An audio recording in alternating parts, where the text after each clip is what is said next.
Hi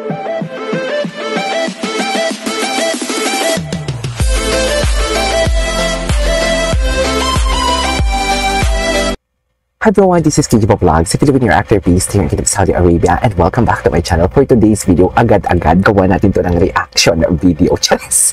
Gawa natin ng reaction video ang Barda compilation because why not? So yun na nga, na-analyze na natin kahapon pero kanina na bumati na si Ginoo na dear, that kind of greetings, it really indicates na walang girlfriend si Ginoo, na hindi totoo. Kasi girl, kung may girlfriend si Ginoo, kaselos-selos ang ginawa niya. Kaselos-selos ang ginawa niya. Yung tipo, for example, hindi pwedeng itag. May lambing eh. Tsaka dear, purong Tagalog. May romansa ang pagbati ni Ginoo for today's video. Ay, sandali lang. Gusto ko yan. Ang ganda ng term na yan na may romansa. Aminin ninyo, may romansa for today's video. Wait lang.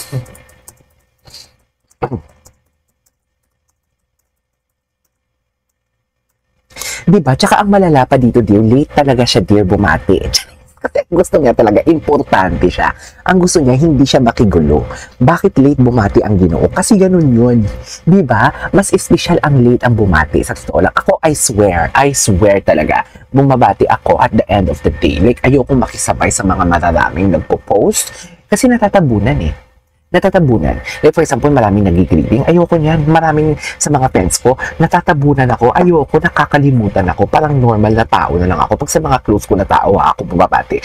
Parang normal na lang ako na tao bumabati sa kanila. Kasi, alam mo yon na parang ay, wala na, hindi ako na kasi, wala, nilike lang. Kasi syempre sa sobrang busy mo, ilalike lang talaga yung greetings mo or isisin lang, hindi magti-thank you, walang, thank you so much for the friendship. Nag-expect naman pala in return for today's video. Pa-comment naman ako kung taga saan kayo. Please, kung saan nakaabot ang video ko for today's video. Kasi may inaano ako, may in-experiment ako at may issue ang YT ngayon for today's video sa revenue namin. So, anyway, at agad-agad gawa natin yung reaction video. Tsaka, yes, ito na nga, nakita ko nga to, Barbie Fortesa. Pero kahapon, nakita ko siya 12 o'clock dito ata.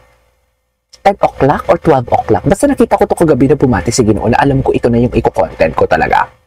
Tapos, hindi ako sure kung 10 p.m. Philippine time. Basta 7 hours ago or 5 hours ago ata nang nakita ko yung upload yung pag-post ni Ginoo sa kay Barbie Fortesa.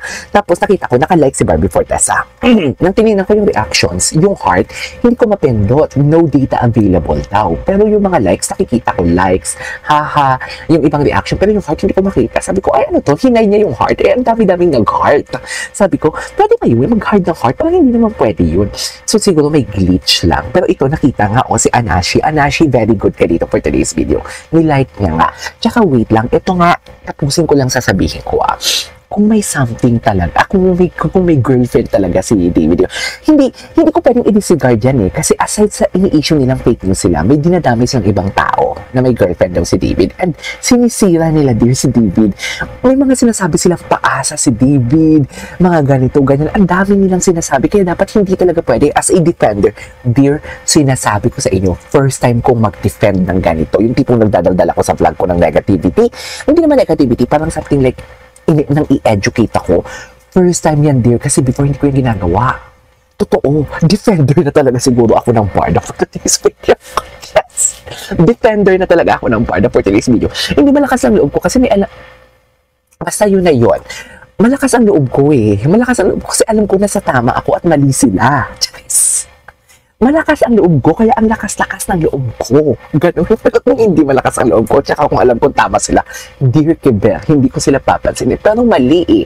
Mali ang ginagawa nila. Diba, tama naman ako, kung may girlfriend si David, hindi yan magpo-post. Buti sana kung happy birthday, Barbie, may you have more birthday. I'm so proud of you.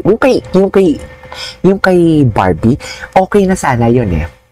Hindi natin lalagyan ng mali siya yun eh. Pero shoot ang inabe. Kasi that is the normal cliche birthday greetings. Yung kay Barbie na ginawa kay Ginoo. Okay. Pero may isang word doon na parang nagpakilig talaga sa lahat. Na nagbigay ng indikasyon na kahit cliche or kahit regular itong nababasa mo itong birthday greetings ko, I'll make it sure, David, na kakaiba ako at matatandaan mo. Alam nyo kung ano yon? I-comment nyo muna. I-comment nyo kung alam nyo kung ano yun.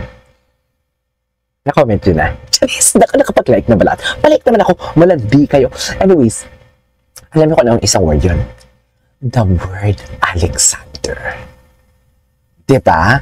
The word Alexander itself. Yun talaga yung pinagkaiba doon. Oo, the birthday greetings are too cliche or is cliche siya for today's video or something like the normal birthday greetings that we read.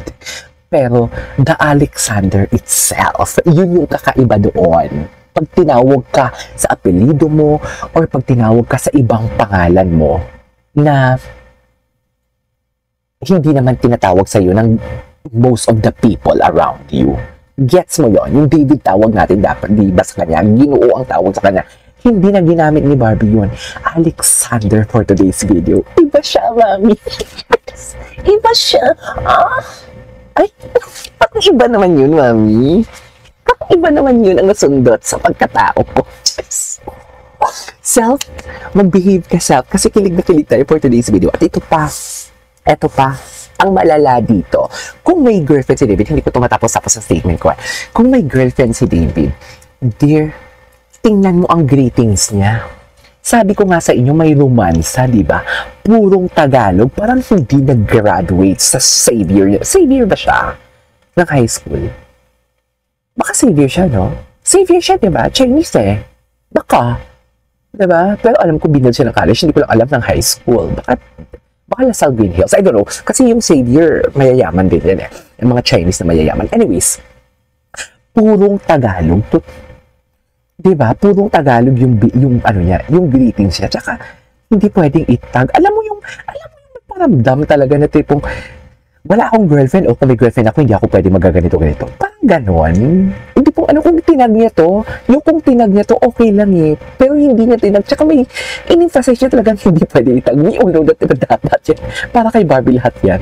Di ba? So, yung atake niya dito, yung parinig-parinig niya, so, totoo talaga. Yung mga parinig-parinig niya sa Instagram, totoo talaga yung nagpaparinig siya. Kahit analysis lang natin yon. Kung i-analyze natin, parinig talaga yun for today's video. Kasi dito sa birthday greetings, nagpaparinig siya eh. Di ba? Parinig pa more. Charis.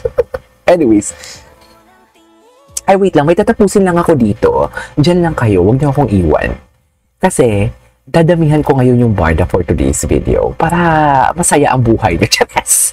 Para, pa-comment, habang hinihintay niyo ako, pa-comment muna kung taga saan kayo. Charis. Totoo, comment kayo kung taga saan kayo. Mga bakla kayo ng taon. Wait lang.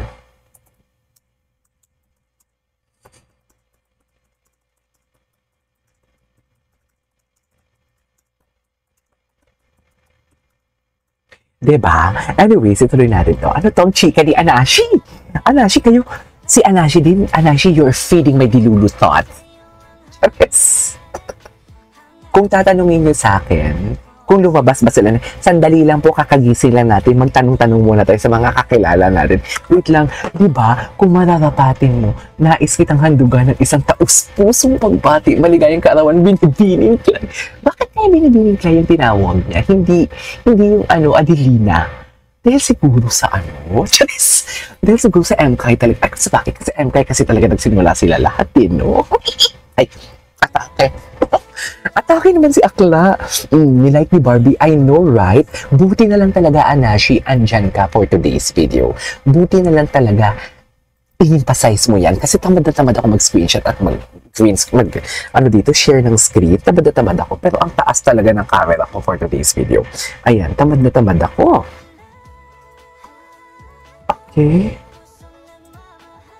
Ano niya yung puso nagmamahal for today's Barbie Fortesa for today's video? Ayan, in-screen record yan na. In-screen record yan, baka sabihin ninyo talaga. Parang gusto kong i-stalk tuloy ang Facebook ni Ginoo. Gusto kong i-stalk.